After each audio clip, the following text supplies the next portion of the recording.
President Biden takes action at the southern border, putting significant restrictions on those seeking asylum. He says he's doing it to gain control because Republicans have left him no choice. WGN's Jenna Barnes joining us now with details on this story. Jenna. Micah and Ray, this executive action from the president bars migrants from being granted asylum when the U.S. deems the border with Mexico is overwhelmed. The restrictions are set to take effect at midnight. To protect America as a land that welcomes immigrants, we must first secure the border and secure it now. President Joe Biden issuing an executive order to increase restrictions on migrants seeking asylum at the southern border, restrictions that begin almost immediately because the new policy is written to take effect when the number of illegal border crossings hits 2,500 per day. It's been at that threshold since Biden took office.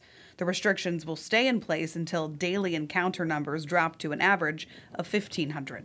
This ban will remain in place until the number of people trying to enter illegally is reduced to a level that our system can effectively manage. The order allows the U.S. to remove migrants more quickly. Migrants who arrive at the border but don't express a fear of returning home are subject to being removed within a matter of hours and could be barred from re-entering for 5 years.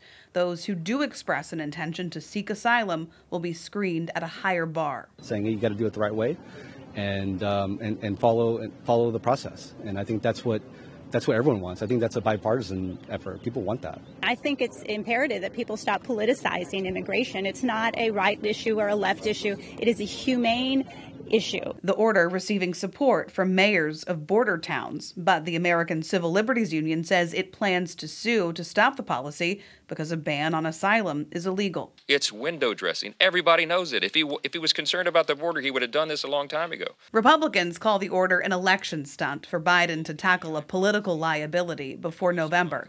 Biden attempted to address the immigration crisis through legislation. Republicans have left me no choice. He and his supporters blame former President Donald Trump for blocking it.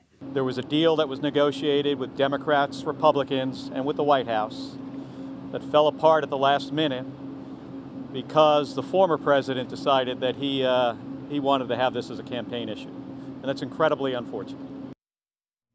Now, this executive order doesn't apply to everyone attempting to cross the border. There are some exceptions, which include victims of human trafficking, unaccompanied minors, those with severe medical emergencies, or even those who make appointments at ports of entry. Ray and Micah.